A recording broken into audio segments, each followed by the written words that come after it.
فرمان واجب الاذعان ہے۔ اس کی رحمت کا تقاضا تھا کہ لوگوں کو ہدایت کا سامان کرے، چنانچہ اس نے یہ کتاب اتاری۔ وہ اس کائنات کو پیدا کر کے اسے الگ نہیں ہو کے بیٹھ گیا، بلکہ اس کے تخت سلطنت پر متمکن ہے اور اپنی مخلوقات پر فرمانروائی کر رہا ہے۔ اس کتاب کے ذریعے سے اس نے لوگوں کو اپنے احکام اور قوانین سے آگاہ کر دیا۔ اب اگر انہوں نے اس کی قدر نہیں پہچانی اور اس طرح اس کو رد کرتے رہے تو اس کی ذمہ داری آپ پر نہیں ہے، وہ اس کے نتائج خود بھگتیں گے۔ استاد امام لکھتے ہیں، اس میں نبی کریم صلی اللہ علیہ وسلم کے لیے یہ اشارہ بھی ہے کہ اس کو اسی طرح لوگوں کے سامنے پیش کیجیے جس طرح آسمان اور زمین کے خالق اور مالک کا کلام پیش کیا جانا چاہیے۔ اس کے لیے نہ زیادہ استعمالات کی ضرورت ہے اور نہ کسی الہا اور اسرار کی ضرورت ہے۔ اس کے قبول کرنے میں لوگوں کا اپنا نفع ہے، نہ کہ خدا کا۔ یہ کوئی ملتجیانہ درخواست نہیں ہے، بلکہ خلق کے لیے صحیفہ ہدایت، اور اس کو رد کرنے والے خود اپنی شامت بلائیں گے، آپ کا کچھ نہیں بگاڑیں گے۔ کہ آپ ادھر ادھر کے قصے سنانے کی بجائے اس قرآن کو پیش کریں، اس قرآن کے ذریعے سے ہدایت کریں، اس قرآن کے ذریعے سے واعظ و نصیحت کریں۔ یہ ہے دلوں کو پلٹنے والی کتاب۔ آپ اس کے ذریعے سے لوگوں کو خبردار کریں۔ وَإِن تَجْهَرْ بِالْقَوْلِ فَإِنَّهُ يَعْلَمُ السِّرَّ وَأَخْفَى، اور اگر آپ اونچی آواز میں بات کریں تو وہ جانتا ہے چھپی ہوئی اور مخفی بات کو، یعنی کہ تم چاہے اپنی بات اعلانیہ کہو یا چپکے سے کہو، اس سے کچھ بھی چھپا ہوا نہیں ہے، اس لیے کہ وہ تو چپکے سے کہی ہوئی بات بلکہ اس سے بھی زیادہ مخفی باتوں کو بھی جانتا ہے۔ اللہ لا الہ الا ہو، اللہ وہ ہے جس کے سوا کوئی معبود نہیں، لہ الاسماء الحسنی، تمام اچھے اچھے نام اسی کے ہیں۔ پر ایک دوسرے پہلو سے نبی کریم صلی اللہ علیہ وسلم کو تسلی دی گئی ہے۔ مطلب یہ ہے کہ دل و دماغ کے مخفی گوشوں میں چھپے ہوئے سوالات اور پریشانیاں ہوں، یا آپ کی دعا اور مناجات میں ظاہر ہونے والی مشکلات اور تمنائیں ہوں، اللہ ہر چیز سے واقف ہے۔ آپ مطمئن رہیں، وہ آپ کی ہر مشکل کو آسان کرے گا، اور اس دعوت کے کسی مرحلے میں بھی آپ اس کی رہنمائی سے محروم نہیں رہیں گے۔ یعنی کہ یہ کامل تفویض کی ہدایت ہے کہ آپ اپنا معاملہ اسی کے حوالے کیجیے، وہ تنہا معبود ہے، اس کے ہوتے ہوئے آپ کو پریشان ہونے کی ضرورت نہیں ہے۔ استاد امام کے الفاظ میں یہ ٹکڑا نبی کریم صلی اللہ علیہ وسلم کے لیے تسلی اور طمانینت کا خزانہ اپنے اندر لیے ہوئے ہے۔ وہ لکھتے ہیں، اوپر کی آیات میں نبی کریم صلی اللہ علیہ وسلم کو جو تسلی دی گئی ہے وہ اللہ تعالیٰ کی صفات میں سے اس کی عظمت، اس کی رحمت، اس کی حکمیت، اس کی یکتائی اور اس کے علم کے مقتضیات کی روشنی میں دی گئی ہے۔ لیکن خدا کی صفات اتنی ہی تو نہیں ہیں، وہ تو تمام اچھی اور اعلیٰ صفتوں سے متصف ہے، تو ظاہر ہے کہ ان صفات کے مقتضیات بھی حضور صلی اللہ علیہ وسلم کے لیے حالات کے اعتبار سے ظاہر ہوں گے۔ گویا اس ٹکڑے میں نبی کریم صلی اللہ علیہ وسلم کو یہ بشارت دی گئی ہے، تمام اچھی صفتیں خدا ہی کے لیے ہیں، اور وہ سب آپ کے اوپر سایہ فگن ہیں۔ آپ ان میں سے جس کا بھی سہارا لیں گے اس کی برکتوں سے متمتع ہوں گے، ان کے سوا آپ کسی اور سہارے کے محتاج نہیں ہیں۔ تدبر قرآن۔ اب اللہ تعالیٰ آپ صلی اللہ علیہ وسلم کو تسلی دیتے ہوئے، کیونکہ آپ نے اپنے آپ کو مشقت میں ڈال دیا تھا، اللہ نے فرمایا یہ قرآن ایک نصیحت ہے، اور آپ کو اس ہستی کی طرف سے مل رہا ہے جو آسمانوں اور زمینوں اور جو کچھ اس کے درمیان ہے سب کا مالک اور خالق ہے۔ چاہے آپ آہستہ سے بات کریں یا اونچی آواز میں یا دل میں چھپی ہوئی بات، وہ جانتا ہے۔ تمام اچھے اچھے نام اسی کے ہیں، یعنی تمام اچھی صفات اللہ ہی کی ہیں، وہ آپ کو ایسے تنہا نہیں چھوڑے گا۔ اب اللہ تعالیٰ کیا کر رہے ہیں، آگے ایک حضرت موسیٰ علیہ السلام کے واقعات سے آپ صلی اللہ علیہ وسلم کو تسلی دے رہے ہیں کہ محمد صلی اللہ علیہ وسلم یہ خالی آپ کے ساتھ نہیں ہو رہا، اسی طرح اللہ تعالیٰ نے حضرت موسیٰ علیہ السلام کو نبوت اور رسالت سے سرفراز فرمایا تھا، پھر انہیں ایسے ہی تنہا نہیں چھوڑ دیا تھا۔ اللہ تعالیٰ نے کس طرح ان کا ساتھ دیا اور اللہ تعالیٰ نے کس طرح ان کی مدد کی، اب اللہ ان کے ذریعے سے محمد صلی اللہ علیہ وسلم کو ایک دوسری مثال سے بتا رہے ہیں۔ وَهَلْ أَتَاكَ حَدِيثُ مُوسَىٰ، اور تمہیں محمد صلی اللہ علیہ وسلم کچھ موسیٰ کی بھی خبر پہنچی، سرگزشت پہنچی، اِذْ رَأَىٰ نَارًا، جب اس نے دیکھی آگ، فَقَالَ، پس اس نے کہا، لِأَهْلِهِ، اپنے گھر والوں سے، ہِمْكُثُوا، یہاں رکو، اِنِّی آنَسْتُ نَارًا، میں نے دیکھی ہے آگ، نَارًا لَعَلِّی آتِیکُم، شاید کہ میں لے آؤں کم تمہارے پاس، مِنْہَا، اس سے، بِقَبَسٍ، کوئی انگارہ، او آجد علی النار ہدیٰ، یا آگ سے کوئی ہدایت یا راستہ پاؤں۔ نبی کریم صلی اللہ علیہ وسلم کو اوپر صفات الہی کے حوالے سے جو تسلی دی گئی ہے، یہ اسی کے حقائق اب موسیٰ علیہ السلام کی سرگزشت سے سمجھنے کی تشویق ہے۔ مدعا یہ ہے کہ جو کچھ بتایا گیا ہے اسے آپ ایک جلیل القدر پیغمبر کی زندگی اور اس کی دعوت کی جدوجہد میں دیکھ لیں، جو آپ ہی کی طرح خدا کی کتاب اور شریعت کے ساتھ اپنے مخاطبین کے لیے خدا کا فیصلہ لے کر مبعوث ہوئے تھے۔ یہ اس وقت کا قصہ ہے جب موسیٰ علیہ السلام چند سال مدین میں گزارنے کے بعد اپنی بیوی کو لے کر مصر جا رہے تھے۔ قرآن میں دوسری جگہ بیان کیا گیا کہ حضرت موسیٰ علیہ السلام کے ہاتھ سے ایک مصری ہلاک ہو گیا تھا اور وہ اس اندیشے سے اس کے ساتھ انصاف کا معاملہ نہیں ہوگا مصر سے بھاگ کر مدین میں پناہ گزین ہو گئے تھے۔ وہاں ان کی شادی ہوئی اور اپنے سسر کے ساتھ قرارداد مدت پوری کرنے کے بعد انہوں نے ایک قرارداد کی تھی کہ 8 سال حضرت موسیٰ نے میری خدمت کرنی ہے یا 10 سال۔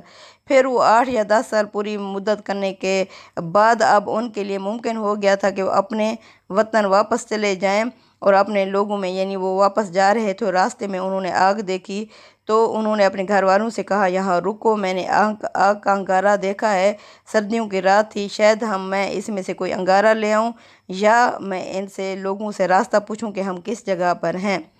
فلما آتا، پس جب وہ وہاں آئے، نودیا تو ہم نے پکارا یا موسیٰ، اے موسیٰ، انی آنا ربو کا، بے شک میں تمہارا رب ہوں، فخلا آنا لائک، پس تو اتار دے اپنے جوتے، انا کا، بے شک تو بالواد المقدس طویٰ کی مقدس وادی میں ہے، وَأَنَا اخْتَرْتُكَ، اور یہ کہ میں نے تمہیں چن لیا ہے، فاستمی، پس غور سے سن، لما یوحا، اس وحی کو جو تمہاری طرف کی جا رہی ہے، انانی آن اللہ، بے شک میں ہوں اللہ، لا الہ الا، میرے سوا کوئی معبود نہیں ہے، آنا فعبدنی، بس میری ہی بندگی کرو، وَأَقِمِ الصَّلَاةَ، اور نماز قائم کرو، لِذِکْرِی، میری یاد کے لیے۔ اللہ اکبر۔ یعنی حضرت موسیٰ علیہ السلام نے فرمایا انی انستو نارا، اس میں اصل لفظ انستو استعمال ہوا ہے، اس سے یہ بات نکلتی ہے کہ انہوں نے آگ کا کوئی جلتا ہوا الاؤ نہیں بلکہ ایک شعلہ سا دیکھا تھا جو اچانک چمکا اور غائب ہو گیا، اس کے سوا شاید کسی اور کو وہ شعلہ نظر نہیں آیا۔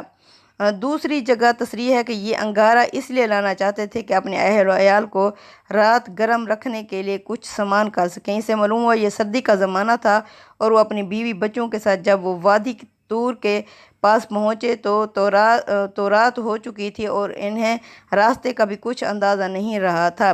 اس سے واضح ہوا کہ خدا کی بارگاہ میں جوتے اتار کر حاضر ہونا تواضع کے آداب سے ہے، لہٰذا عام حالات سے بھی اس کا اہتمام کرنا چاہیے کہ اللہ کی بندگی کرتے ہوئے جوتے اتار دینے چاہیے۔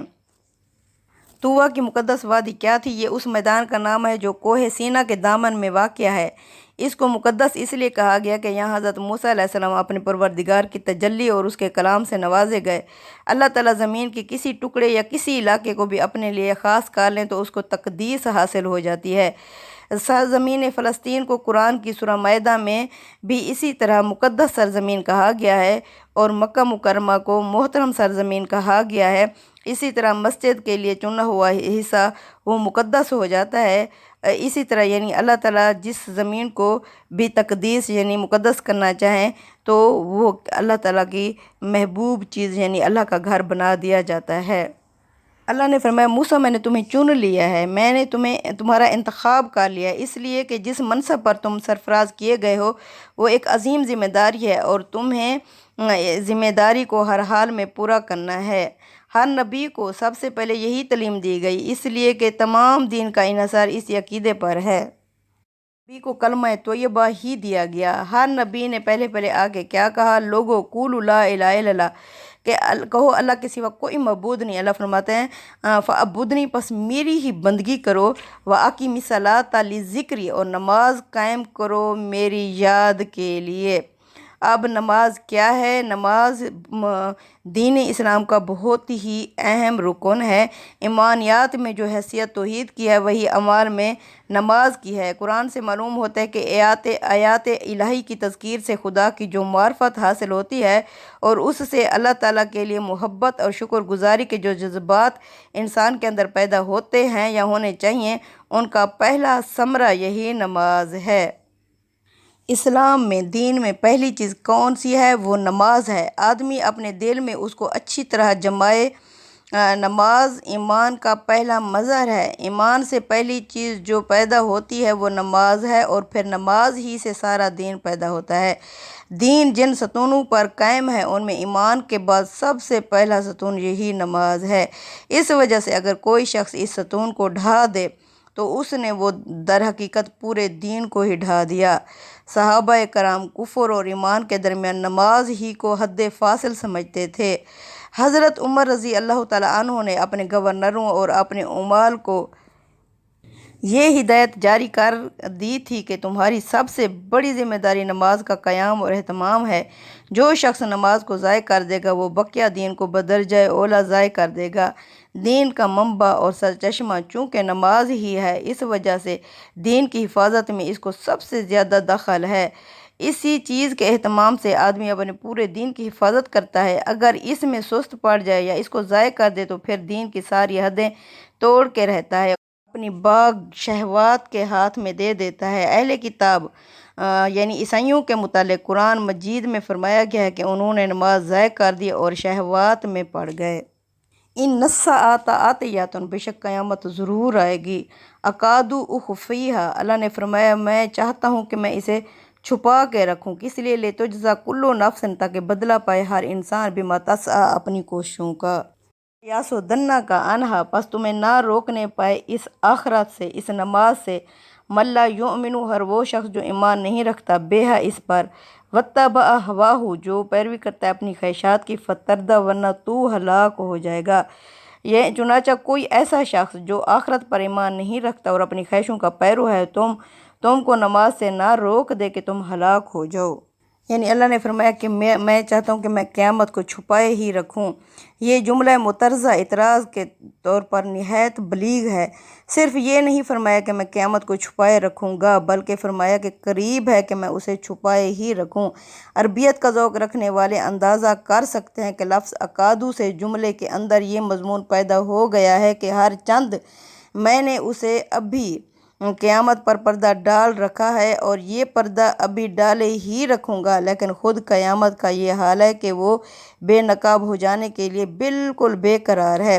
یہ قیامت کا مقصد بیان کر دیا ہے کہ وہ اس لیے اٹل اور شدنی ہے کہ لوگوں کو ان کے اعمال کا بدلہ دیا جائے۔ اگر ایسا نہ کیا جو اس کے معنی یہ ہوں گے کہ یہ کارخانہ ہستی کسی کھلنڈرے کا کھیل ہے، اس سے زیادہ اس کی کوئی حیثیت نہیں ہے، پھر اس میں یہ بھی ضرور ہے کہ ہر شخص اپنے عمل ہی کا بدلہ پائے، اور کسی کی سفارش اور شفاعت یا رشتہ اور پیوند اس کے بارے میں خدا کے فیصلے پر اثر انداز نہ ہو سکے گا۔ آیت میں بما تسعی کا لفظ اسی حقیقت کو واضح کرتا ہے کہ جو اس نے کوششیں کی ہوں گی، جس کی کوششیں آخرت کے لیے ہوں گی وہ اپنا بدلہ پائے گا، جس کی دنیا کے لیے ہوں گی وہ بدلہ پا چکا ہوگا۔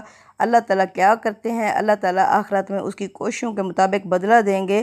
اس میں سب سے پہلی چیز کیا ہے؟ نماز ہے۔ توحید پر ایمان لانے کے بعد دین کا پہلا حکم یہی ہے کہ جب اللہ کے سوا کوئی الہ نہیں تو پھر عبادت بھی اسی کی ہونی چاہیے۔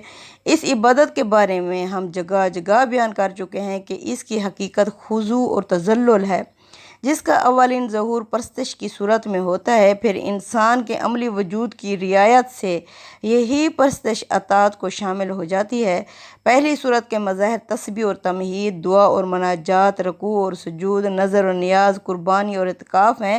دوسری صورت میں آدمی کسی کے لیے خدائی اختیارات مانتا اور مستقل بذات شارع حاکم کی حیثیت سے اس کے ہر حکم پر سر تسلیم خم کرتا ہے۔